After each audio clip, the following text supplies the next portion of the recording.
Hi guys, this is Evelyn. I decided tonight to pull some cards for the Pluto transition from Capricorn into Aquarius, since it's a big deal. And then I also pulled some cards for Capricorn to see what was coming up for Capricorn, and also to see if there was a connection between Capricorn and the transition here, which of course there is, because we're leaving Capricorn into Aquarius, but some of the other planets have gone into Capricorn and are still going into Capricorn this month. So here it is. So the first read is about Pluto's transition. And this is the SIRIAN Starseed deck.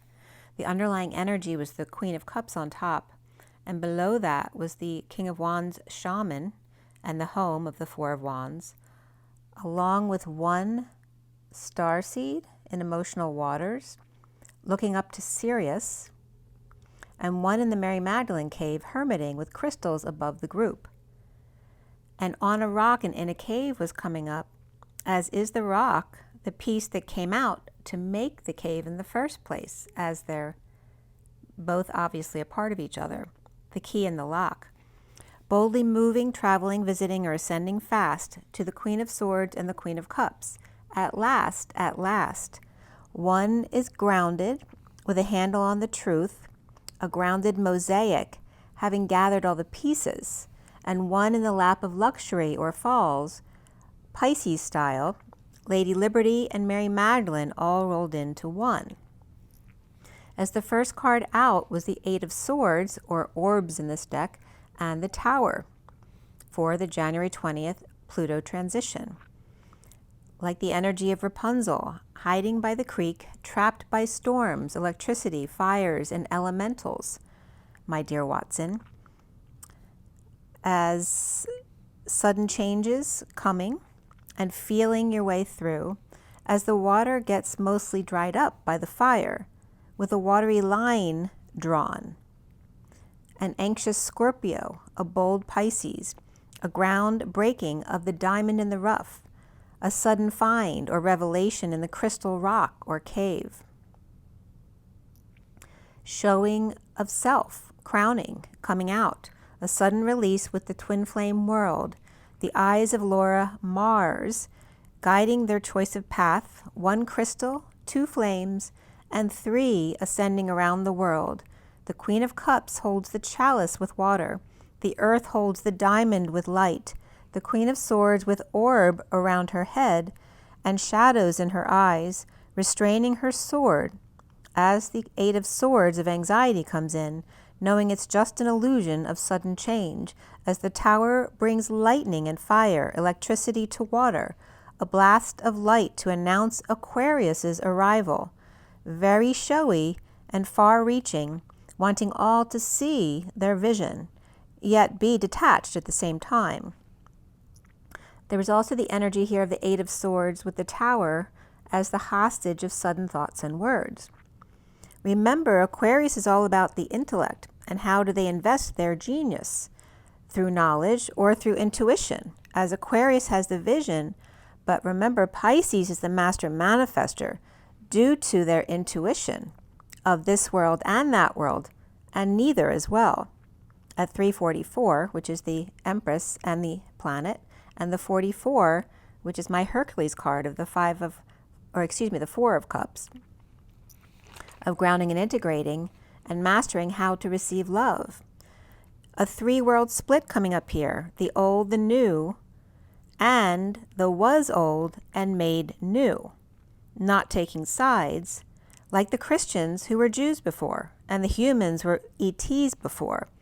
Who you are is because of who you were and still are, as we are just slow motion of a much larger multidimensional picture show.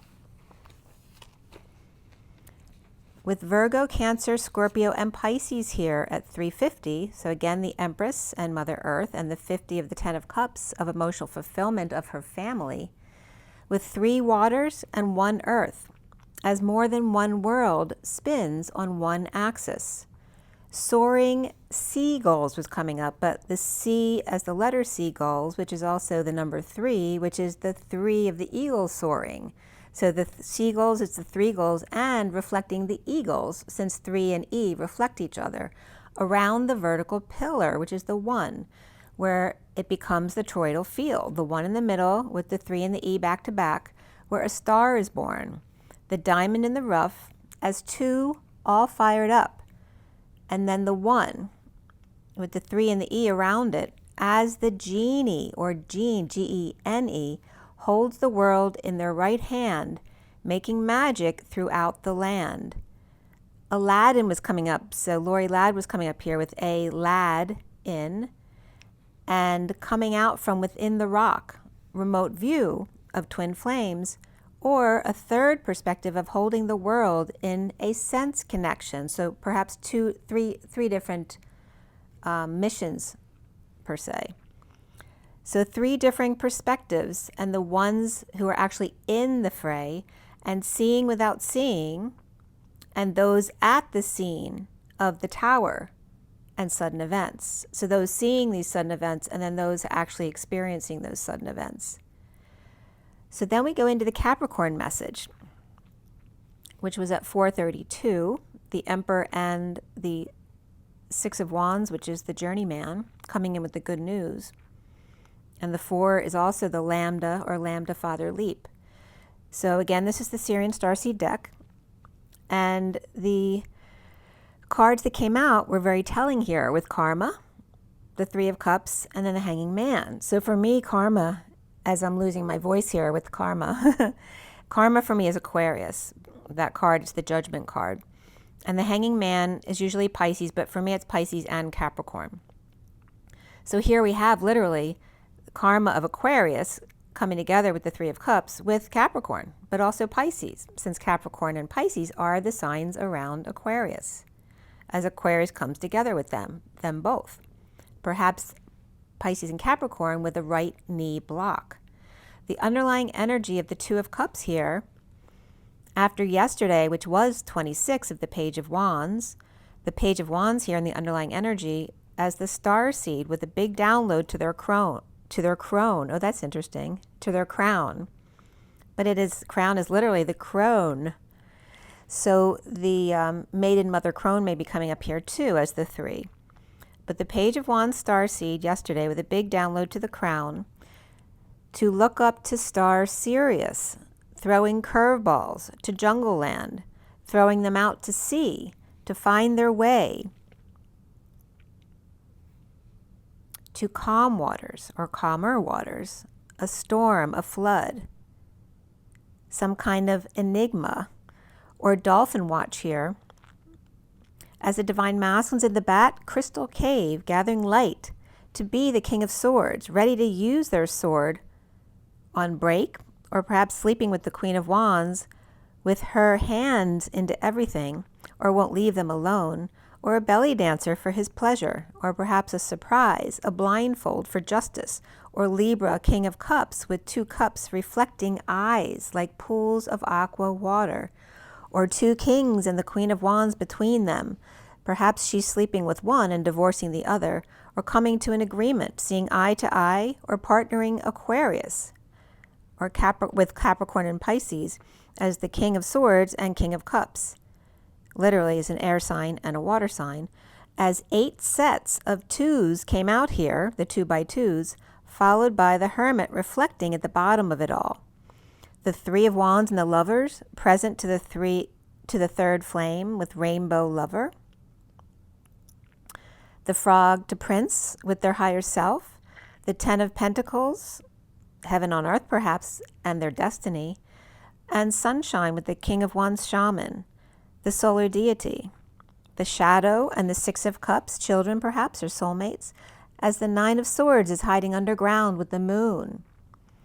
And the subconscious, the strength of the tiger birthing through the ring of fire to alchemize patience and balance.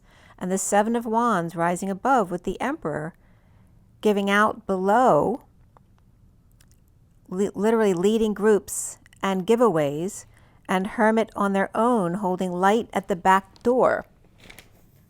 And that was at 5:09, which is the Hermit and the Hierophant, or perhaps freedom of the one and all. And the next to come in here at 5:10, and 10 being the Wheel of Fortune or the Destiny card, with Gemini, Pisces, Libra, Leo, Capricorn, Cancer, Sagittarius, Aries, and Virgo all present here in the 2x2s, and Aquarius hanging out above, but Scorpio and Taurus were the only signs not present, and of course they're on each other's axis here, and I was getting peace out with Taurus and Scorpio.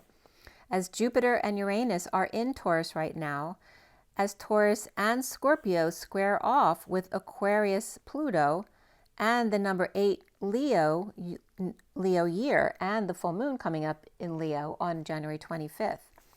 Very fixed aspects overall, with some Scorpio and Taurus stubbornness in the air, especially since Pluto is Scorpio's home. How dare they take over and share the spotlight with opposing Leo? The star and their fans, the brightest one and those who twinkle around them, as Mother Earth is Taurus and Scorpio's the dark night and the storm. The bull is fixed in her ways, getting stung by a scorpion and sees red. Running every which way but loose, the sign of Aquarius, or since Aquarius and Leo are in control, with vision and brain power, and sunny light, or sunny delight and childlike strength of Aquarius and Leo, keeping the bull in the china shop in check.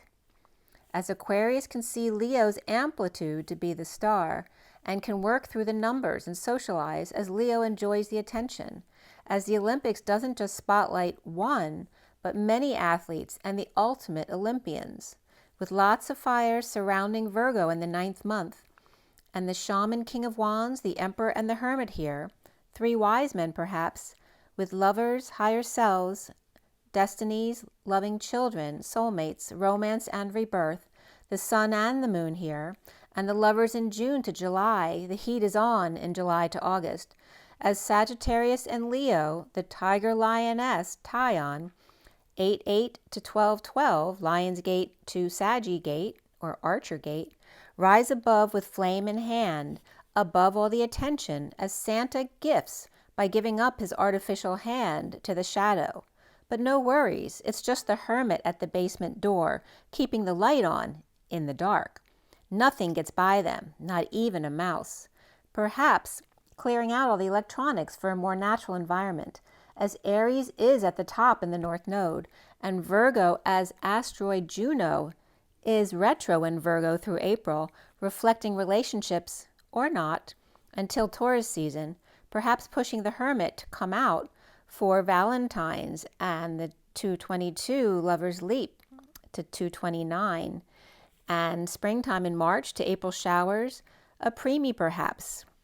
The lovers, the dreamers, and me.